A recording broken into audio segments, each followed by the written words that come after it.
好，各位，在老师开始回答问题之前，就澄清刚才有一段部分没翻得太清楚哦。老师刚才是有说到，荷兰对台湾一个很长远的影响呢，就是把汉人引入台湾，就这一个事实。然后老师微微对这个感到抱歉，就这样。What did you say? I said about one of the lasting impact Dutch has on Formosa is the import of the Han people. The part that is a little fuzzy just now. And I said you were a little bit apologetic. But they were also kicked out by the Chinese, so. Oh yeah, that's true. Goes both ways, yeah? Yeah. Should I? Yeah, go ahead. Okay. 我们这两道问题哦，第一道问题是，当时荷兰人是否在 Formosa 引入阳历星期制，还有时钟？学校的作息跟主日崇拜是根据公共的大时钟吗？还是已有家用的小时钟？然后是用什么语言沟通？我们在天堂和17世纪的台湾原住民会用什么语言沟通？好，所以总共有3个问题 ，3 questions here. 3 questions. Yeah. Okay. The first one is this: when the Dutch was in Formosa, did they bring in like the Western calendar? Did they begin the 7-day week system, or do they import clocks? Oh, so calendar, the week 7 days week system, and also clocks. Yeah. Now the first one. The first Yeah, one? that's the first question. What was it? That's The week. What was the first? calendar. Okay. Yeah. Calendar. Calendar. Week, particularly 7 days. Sunday was a day of rest, day of preaching, day of church, of particular religious education, visiting the sick, as according to the Heidelberg Catechism. What do you do on the Sabbath? You visit the sick, you do education, those type of things. The clock, I don't know. It's a very interesting one. The clock. So yes. But the Dutch are always on time. Sorry. So yes for the calendar and the. Yes, the calendar. 阳历跟星期制应该是有引入的哦，因为他们也是按照海德堡要理问答的要求，主日必须要做什么特定的东西有规范的，所以这个阳历跟星期制是有的，但是时钟呢就不太确定了。但是荷兰人呢一直来都是蛮准时的。Okay, the second question is this: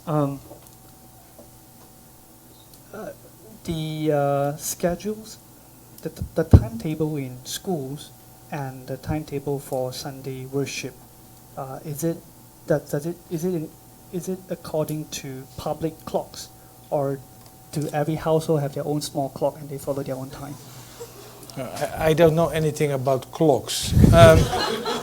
老师不知道时钟的事情。I lived in Africa. I lived in Africa. 我住在非洲。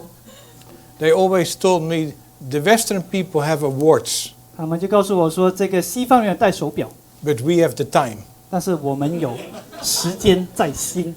But I can say something about the education schedule during the week. 但是我可以跟大家谈一谈，在一个星期里面，他们这一个上课的时间编排。The school always started very early, around 7:30 in the morning. 这个他们上课都是很早开始的，7点半。Till about 11:30, 12 o'clock. 到11点半、12点。Then there was a break. 然后下课。And then from 2 to 4 was school. 2到4点又有上课。And according to the Sunday schedule, there was a morning service and an afternoon service. 星期日的时间呢，也是有早崇拜，有晚崇拜。And it is known from the records that even the ministers did not preach in Dutch, and they did not live on the fort. They adhered to the synod decision to preach the catechism in the afternoon. 那虽然我们刚才有谈到说这些宣教士他们没有听这个那个当局的命令，要住在这个堡垒里面，要用什么特定的语文，但是他们还是依照海德堡的要求就是要在主日下午教导要理。Okay. The last one is this. This is an interesting one. What language will we communicate with the Taiwanese indigenous people when we're in heaven? Dutch. 荷兰语。You know why? 为什么？ Do you know why? 为什么？ It takes forever to learn. 因为学荷兰语学不完的，永远的学不完的。One question here. I read it in Chinese first. 请问药理教师可能是姐妹吗？就像是现今传道人和他的妻子配合，作为牧师和药理教师的配搭，在今日教会中服侍。Is it possible for the catechism teachers to be sisters? For example, in modern day church, the pastor, the husband, would kind of work with his wife as the teacher in the church. Is it possible? Yeah. Now, as I noticed in the beginning of this lecture, 我在教这堂课一开始的时候有注意到。This is primarily an historical lecture based on the records that we have. 我们这一个是一个历史性的这个课程，我们谈的是一些历史的事实。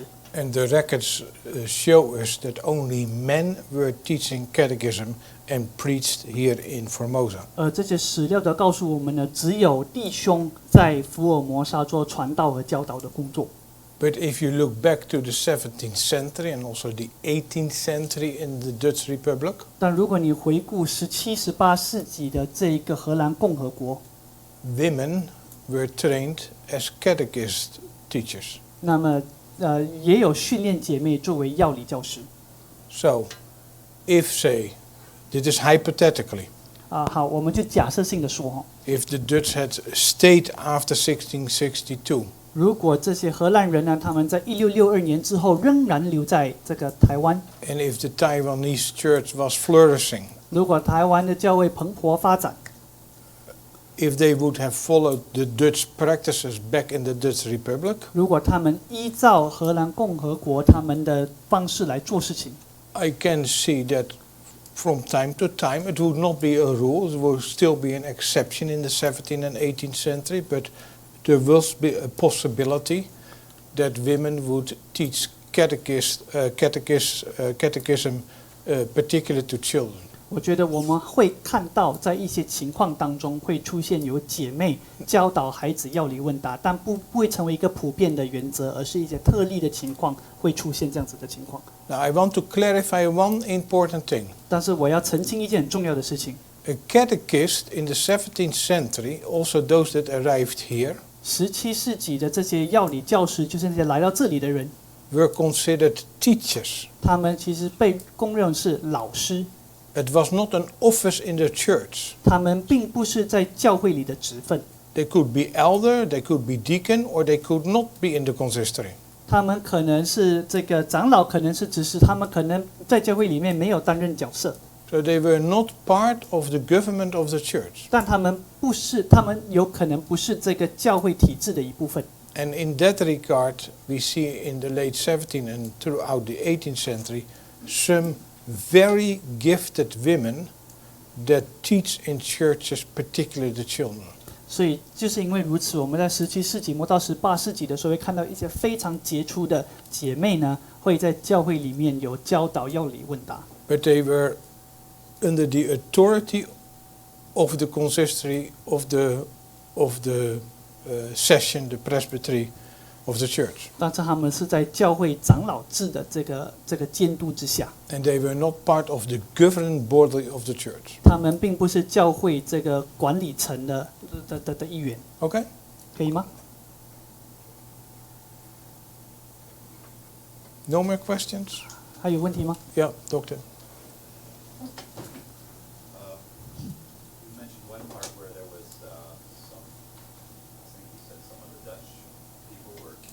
Yeah. And one of the pastors served as a mediator Yep. To resolve the situation. How do you think? How do you think the Reformed faith enabled them to resolve that situation without turning it into a war, or bringing in more troops and making them punishing them in some way for this act, as sometimes it can be viewed as we're in control here, and you do anything to attack or injure us, we're going to make you pay, force you. Yeah. Wonder if you could comment a little more on that. 这个问题是呢，我们刚才有提到有一些荷兰人被杀害嘛，然后有一个牧师就出面成为一个协调员解决的这个纠纷。那请老师再进一步讲一下，你认为说改革中信仰如何帮助他们来解决这件事情？就是改革中信仰如何帮助他们不会以一个暴力的方式来回应他们？就是当有人来伤害我们的时候，我们就以一个复仇或者召集更多军队来镇压你的这种方式。那请老师进一步解释一下。Although the records are very limited, 当然我们拥有的记录是有限的。my impression, what I infer from the records, 那我从这些记录当中得到的一个印象是， the primary vehicle to make this peace deal 那促成这一个和平协议的主要的动力 was through the language capability.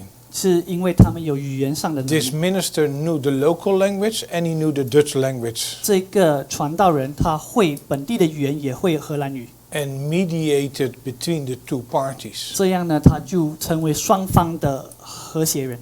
And of the 60 that were killed, there were only 5 survivors. 那在这60个被杀害的人当中，只有5个存活下来。 So it was more a release of the 5.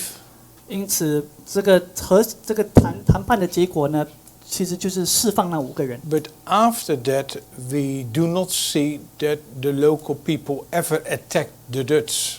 但是呢，在那之后，他们就是非常严谨的说，当地人不可以再攻击荷兰人。 But also the Dutch boat people were forbidden to hunt anymore. 荷兰人呢也受到禁令，不可以再去狩猎。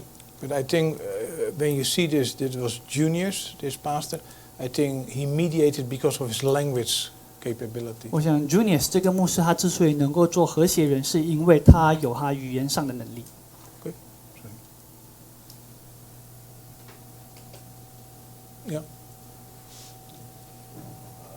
A question about the removal of the Dutch in 1662, or being driven out.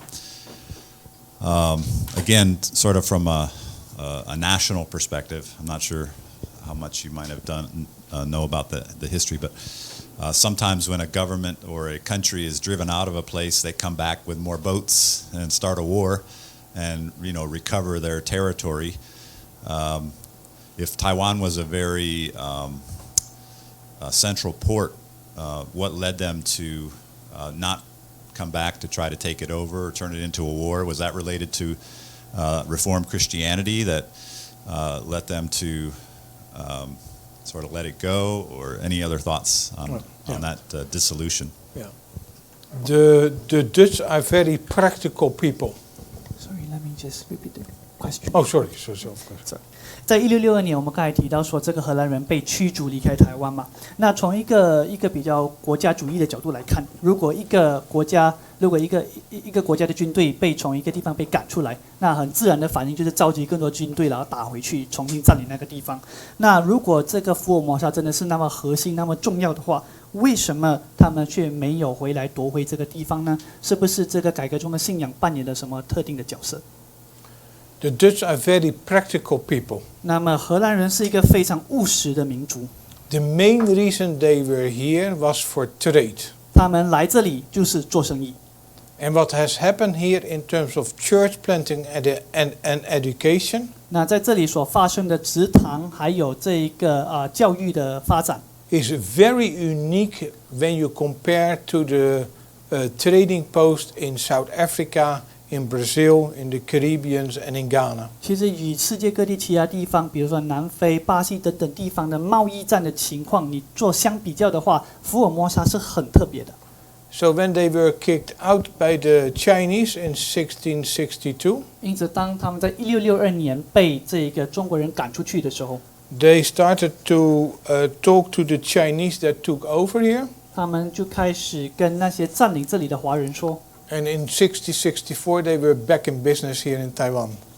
他们就开始跟那里的这个华人谈判了。到1664年呢，他们又再次开始做生意了。But no ministers anymore. 就是那时候就没有牧师再来了。That lasted for a couple years. 那这种情况持续了几年。And then they made more money in Indonesia and Japan. 然后他们发现到在这个印尼还有日本比较有商机。And they dropped Taiwan for business reasons. 然后他们就因为这个赚不到钱的缘故，就把这个把这个福尔摩沙台湾放弃掉了。So I think we need to be honest to history. 我想我们在处理史实的时候要诚实。That this education endeavor, being it religious education and general education, 这个教育，无论是通识教育或者宗教教育的这个发展， is maybe important 是很重要的。in early modern Taiwan, 在早期这个现代台湾来说是很重要的。but it was not the main reason why the Dutch came here. 但这并不是荷兰人来台湾的主要目的。The main reason was trade. 主要的目的呢，就是为了做生意。And there is one scholar who identified this era serving God and mammon. 那么就有一个学者呢，他就这样子来判断这段时期哈，他说他们是一边侍奉上帝，一边侍奉马蒙。